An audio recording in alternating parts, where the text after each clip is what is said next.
এই ভিডিঅ'টোৰ জৰিয়তে অপাদেশিকৃত শিক্ষানুষ্ঠানসমূহৰ এটা বিশেষ খবৰ দিব বিচৰা হৈছে। অলপতে অপাদেশিকৃত শিক্ষানুষ্ঠানৰ এটা প্ৰতিনিধি দলৰ সৈতে শিক্ষামন্ত্ৰী ডাক্তৰ ৰণোজ পেগু ডাঙৰীয়াই অপাদেশিকৃত শিক্ষানুষ্ঠানৰ বিভিন্ন সমস্যাৰ সন্দৰ্ভত আলোচনা কৰে। মই তাতে চমুকৈ কি আলোচনা হৈছিল বা এই বিষয়খিনিৰ ওপৰত অকণমান আপোনালোকক জনাব বিচাৰিছোঁ। শিক্ষামন্ত্ৰী ডাঙৰীয়াই লিখিছে যে আজি জনতা ভৱনলৈ মোক সাক্ষাৎ কৰিবলৈ অহা সদৌ অসম অপ্ৰাদেশিকৃত শিক্ষক কৰ্মচাৰী সংস্থাৰ প্ৰতিনিধি দল এটাৰ সৈতে তেওঁলোকে উত্থাপন কৰা শিক্ষানুষ্ঠান প্ৰাদেশিকীকৰণ বিষয়টোৰ সন্দৰ্ভত মত বিনিময় কৰোঁ। ৰাজ্য চৰকাৰে শিক্ষানুষ্ঠান প্ৰাদেশিকীকৰণৰ দিশত গুৰুত্ব আৰোপ কৰি আহিছে। এই ক্ষেত্ৰতো সম্ভৱপৰ সকলো প্ৰচেষ্টা চলাব। এতিয়া ইয়াতে আলোচনা কি হ'ল, কি সিদ্ধান্ত হ'ল, এই কথাখিনি অৱশ্যে শিক্ষামন্ত্ৰী ডাঙৰীয়াই স্পষ্ট কৰি দিয়া নাই, কিন্তু এটা কথা কৈছে যে সম্ভৱপৰ সকলো প্ৰচেষ্টা চলাব। এতিয়া কি প্ৰচেষ্টা চলাব হয়তো আপুনি সেই কথাটো জানিব বিচাৰিছে।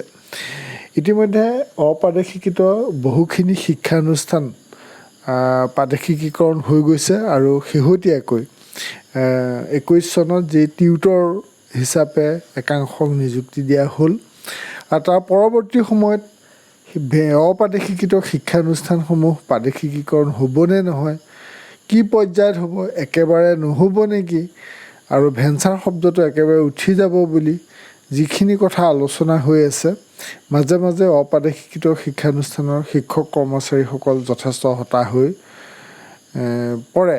আৰু তেনে সময়তে এই হতাশগ্ৰস্ত হোৱাৰ সময়তে এটা আশাৰ খবৰ আহিছে। সেইটো হৈছে যে বৰ্তমানৰ চৰকাৰখনে অপ্ৰাদেশিকৃত শিক্ষানুষ্ঠানসমূহৰ বিষয়টো পুনৰ বিবেচনা কৰিছে। সম্ভৱপৰ তেওঁলোকৰ সমস্যাখিনি দূৰ কৰিবৰ কাৰণে চৰকাৰীভাৱে প্ৰচেষ্টা চলাব। এতিয়া কেনেকুৱা প্ৰচেষ্টা চলাব, কি হ'ব হয়তো আপুনি জানিব বিচাৰিব। এতিয়া বহুখিনি বিদ্যালয় ইতিমধ্যে দেখা গৈছে তেওঁলোক প্ৰাদেশিকীকৰণ নোহোৱাৰ ফলত তেওঁলোক হতাশ হৈ বিদ্যালয়সমূহ ভংগ হৈ যোৱাৰ দৰে হৈছে। আমি বিভিন্ন বিদ্যালয় দেখিছোঁ গাঁও অঞ্চলতো। এনৰলমেণ্ট থকাৰ পিছতো তেওঁলোকৰ শিক্ষকসকল কি হৈছে, বিদ্যালয়লৈ নোযোৱাৰ ফলত বিদ্যালয়খন অনিয়মীয়া হৈ পৰিছে। তেনেকুৱাও কিছু হৈছে আৰু বহুতক আৰ্থিক সাহাৰ্য দিয়াৰ বিষয়টো আলোচনা হৈছে। অৱশ্যে শিক্ষক প্ৰতিনিধিৰ যিখিনি দল সংগঠন আছে অপ্ৰাদেশিকৃত শিক্ষানুষ্ঠানৰ, সেইসকলে কিন্তু আৰ্থিক সাহাৰ্য দি বিষয়টো এনেধৰণে নিষ্পত্তি কৰাটো বিচৰা নাই। প্ৰাদেশিকীকৰণ বিষয়টো সংশোধন কৰি হ'লেও প্ৰাদেশিকীকৰণৰ যি আইন আছিলে সেই আইন সংশোধন কৰি হ'লেও বৰ্তমান যি অপ্ৰাদেশিকৃত শিক্ষানুষ্ঠান আছে সেইখিনি প্ৰাদেশিকীকৰণৰ ব্যৱস্থা কৰিবলৈ দাবী জনাই আহিছে। আৰু আমি গম পোৱা তথ্য মতে 3 আগষ্টত এই প্ৰতিনিধি দলটোৱে শিক্ষামন্ত্ৰীৰ লগত যি আলোচনা হৈছিল তাৰ 4টা মূল দাবী কৰিছে।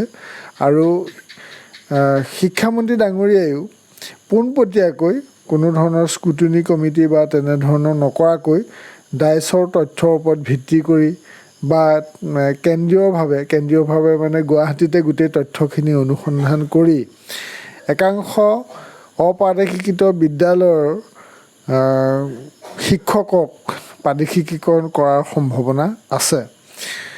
এতিয়া কোনবিলাক হ'ব, যিবিলাক ধৰি লওক এনৰলমেণ্ট আছে বা চৰকাৰৰ নমছত পৰিছে তেনেকুৱাখিনিয়ে হ'ব। কিন্তু এই ক্ষেত্ৰত আপোনালোকক স্পষ্টকৈ কৈ দিব নোৱাৰি চৰকাৰে কি সিদ্ধান্ত লৈছে বা কেনেধৰণে কি কৰিব। কিন্তু এই ভিডিঅ'টোৰ যোগেদি মাত্ৰ আপোনালোকক ইনফৰ্মেশ্যনটো দিছোঁ যে অপ্ৰাদেশিকৃত শিক্ষানুষ্ঠানৰ প্ৰতিনিধি দলৰ সৈতে যোৱা 3 আগষ্টত শিক্ষামন্ত্ৰী ডাঙৰীয়াৰ সৈতে যি বৈঠক আলোচনা হৈছে, বৈঠকত যিখিনি বিষয় আলোচনা হৈছে সেইখিনি কিন্তু পজিটিভত আছে, মানে নিগেটিভত নহয়। মানে আপোনালোকক মই এইটো ক'ব বিচাৰিছোঁ যে শিক্ষামন্ত্ৰী ডাঙৰীয়াৰ ফালৰ পৰা কথাখিনি ধনাত্মকভাৱেই মতামত প্ৰকাশ কৰিছে, অৰ্থাৎ সম্ভাৱনা ব্যক্ত কৰিছে। গোটেই কথাখিনি নুই কৰা নাই। ভেঞ্চাৰ শিক্ষানুষ্ঠানৰ সমস্যাখিনি সমাধানৰ কাৰণে মুখ্যমন্ত্ৰী ডাঙৰীয়াৰ লগতে শিক্ষামন্ত্ৰী ডাঙৰীয়ায়ো কথাখিনি ভাল ধৰণে বিবেচনা কৰাৰ ইংগিত দিছে আৰু আশা কৰা হৈছে যে আগন্তুক 2024 বিধানসভা নিৰ্বাচনৰ আগতে ভেঞ্চাৰ শিক্ষানুষ্ঠানৰ একাংশৰ পদ প্ৰাদেশিকীকৰণ হ'ব। বহুতে হয়তো ভাবিছিলে যে প্ৰাদেশিকীকৰণ হয়তো নহ'বগৈ একেবাৰে, কিন্তু তেনেকুৱা নহয়। প্ৰাদেশিকীকৰণৰ বিষয়টো আকৌ চৰকাৰে চিন্তা চৰ্চা কৰিছে। অৱশ্যে ইয়াতে বিভিন্নখিনি দাবী আছে। যিসকল অৱসৰ হৈ গ'ল দৰমহা নোপোৱাকৈ ভেঞ্চাৰ শিক্ষানুষ্ঠানৰ পৰা, সেইসকলৰ কাৰণে আৰ্থিক সাহাৰ্য, বা যিসকলৰ মৃত্যু হৈ গৈছে দৰমহা নোপোৱাকৈ, সেইসকলকো আৰ্থিক সাহাৰ্য দিয়াৰ ব্যৱস্থা কৰিবলৈ দাবী জনাইছে। আৰু যিবোৰ বিদ্যালয় ইতিমধ্যে বন্ধ হৈ গৈছে, আগতে ভালকৈ চলি আছিলে, কিন্তু সেইসকলকো আৰ্থিক সাহাৰ্য দিয়াৰ কথা এটাও ভেঞ্চাৰ শিক্ষানুষ্ঠানৰ এই প্ৰতিনিধি দলটোৱে বিভিন্ন সময়ত দাবী জনাই আহিছে। আৰু যিখিনি বৰ্তমান বিদ্যালয় শিক্ষাদান চলি আছে ভাল ধৰণে, য'ত এনৰলমেণ্ট আছে বা 1/1/2006 আগতে প্ৰতিষ্ঠা কৰা হৈছিলে, গতিকে সেই বিদ্যালয়সমূহৰ ক্ষেত্ৰত য'ত ছাত্ৰ ছাত্ৰী আছে, সেইখিনি ক্ষেত্ৰত চৰকাৰে এটা পদক্ষেপ লোৱাৰ আশ্বাস দিছে। এই কথাখিনিকে আপোনালোকক জনালোঁ। আপোনালোকেও যদি কিবা ইনফৰ্মেশ্যন পাইছে কমেণ্ট ছেকশ্যনত লিখিব, যাতে সকলোৰে সহায় হয়। যিয়ে নহওক, চমুকৈ ক'বলৈ গ'লে ভেঞ্চাৰ শিক্ষানুষ্ঠানৰ বিষয়টো চৰকাৰে সদিচ্ছাৰে লৈছে আৰু এই ক্ষেত্ৰত এটা আশাৰ ৰেঙনি দেখা গৈছে। গতিকে য'ত ছাত্ৰ ছাত্ৰী আছে, যিবোৰ বিদ্যালয় 1/1/2006 আগতে প্ৰতিষ্ঠা কৰা হৈছিল, সেই বিদ্যালয়সমূহৰ ক্ষেত্ৰত 2024 চনৰ বিধানসভা নিৰ্বাচনৰ আগত ভাল খবৰ আহিব। এই কথাখিনিকে আপোনালোকক এই ভিডিঅ'টোৰ যোগেদি জনালোঁ। আৰু এনেধৰণৰ বিভিন্ন বা বাতৰিৰ বাবে আপোনালোকে চাই থাকিব আমাৰ ইউটিউব চেনেল কুমাৰ বসন্ত আছাম। ধন্যবাদ।